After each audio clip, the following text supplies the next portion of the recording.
The grand hall of the Celestial Spire shimmered with iridescent light, its towering arches adorned with crystalline vines that pulsed with an otherworldly glow. Princess Lyranna of the Zephyrians stood at the center of the room, her silver gown cascading like liquid starlight. Her violet eyes, sharp and discerning, scanned the crowd of dignitaries from across the galaxy. Among them, one figure stood out, not for his grandeur but for his simplicity. Captain Kael Draven of Earth was a stark contrast to the opulence around him. His armor, a patchwork of dull gray plates, bore the scars of countless battles. It was functional, unadorned, and utterly unimpressive by Zephyrian standards. Lyranna couldn't help but smirk as she approached him, her voice dripping with condescension. "Captain Draven," she said, her tone lilting with mockery. "I must say your armor is quite unique. Is this what passes for craftsmanship on Earth?" Kael turned to face her, his expression unreadable behind his helmet's visor. "It serves its purpose, Princess." Lyranna tilted her head, her long, silvery hair catching the light. "Purpose? To look like it was cobbled together from scrap metal. Surely, even your primitive world can do better." The surrounding nobles chuckled, their laughter echoing through the hall. Kael remained silent, his posture relaxed but his presence imposing. Lyranna circled him, her gaze lingering on the dents and scratches that marred his armor. She reached out, her slender fingers brushing against a particularly deep gouge. "This one," she said, tapping the scarred metal, "must have been quite the battle. Or did you trip and fall on a rock?" More laughter erupted, but Kael didn't flinch. Instead, he reached up and unclasped his helmet, revealing a face that was as rugged as his armor. His dark eyes met hers, and for a moment, Lyranna felt a flicker of unease. There was something in his gaze, a quiet strength, a resolve that defied her mockery. "This," Kael said, his voice low and steady, "is from the Battle of Orion's Belt. A Zephyrian cruiser was under attack by the Krylos. My squad and I held the line until reinforcements arrived. This gouge." He pointed to the scar she had mocked. "That's from a Krylos plasma blade. It would have cut through your finest armor like butter." The laughter died down, replaced by an uneasy silence. Lyranna's smirk faltered, but she quickly recovered, her pride refusing to let her back down. "A noble effort, I'm sure," she said, her tone still laced with sarcasm. "But surely you don't expect us to believe that your primitive gear is superior to ours?" Kael's lips curved into a faint smile. "I don't expect you to believe anything, Princess. But if you'd like a demonstration, I'd be happy to oblige." The challenge hung in the air, and Lyranna's eyes narrowed. She wasn't used to being challenged, especially not by an outsider. "Very well," she said, her voice cold. "Let's see what your armor and you are truly made of." The training arena was a vast, circular chamber with walls that shimmered like liquid glass. Lyranna stood at one end, clad in her royal combat suit, a sleek, form-fitting ensemble that enhanced her natural agility and strength. At the other end, Kael stood in his battered armor, his stance relaxed but ready.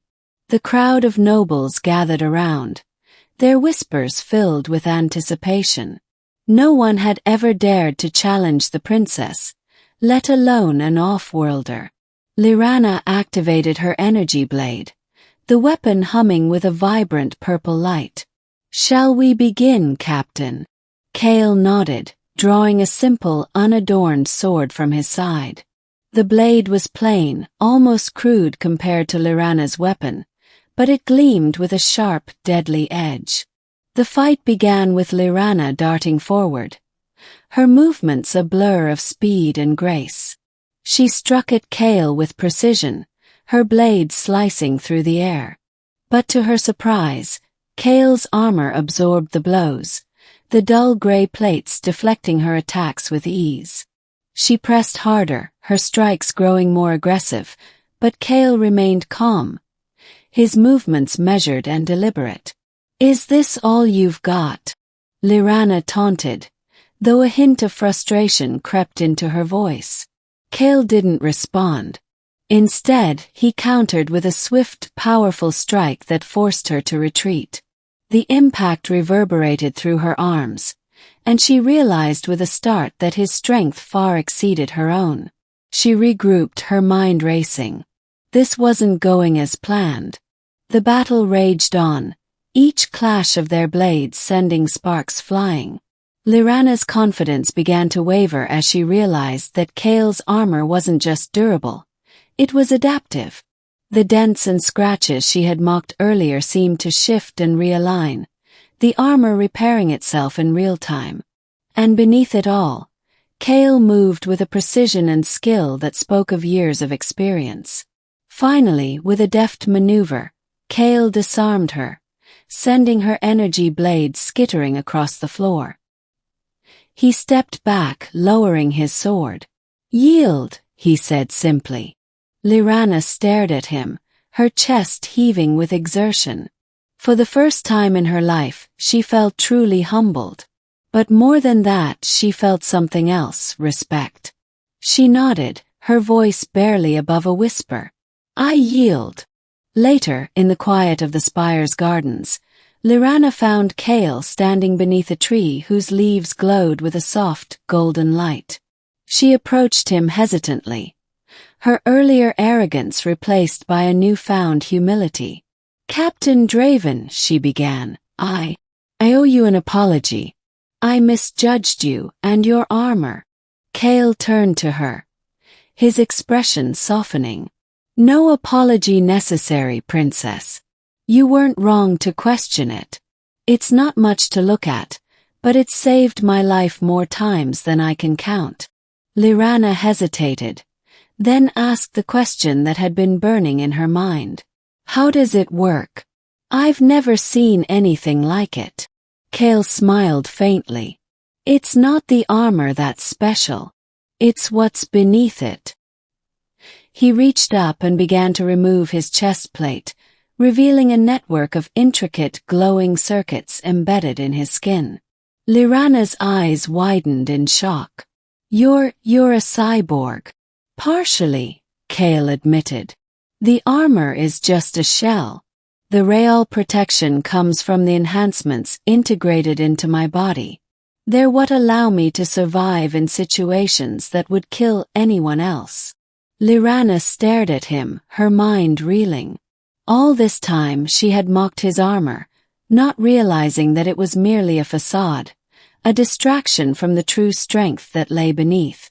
She felt a pang of guilt, but also a deep admiration. "You're incredible," she said, her voice filled with awe.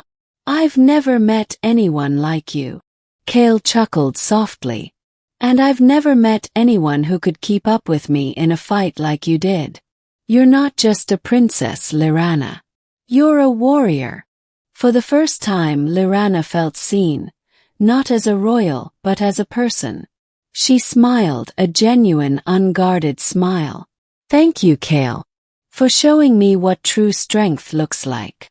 As they stood together beneath the glowing tree, the distance between their worlds seemed to fade.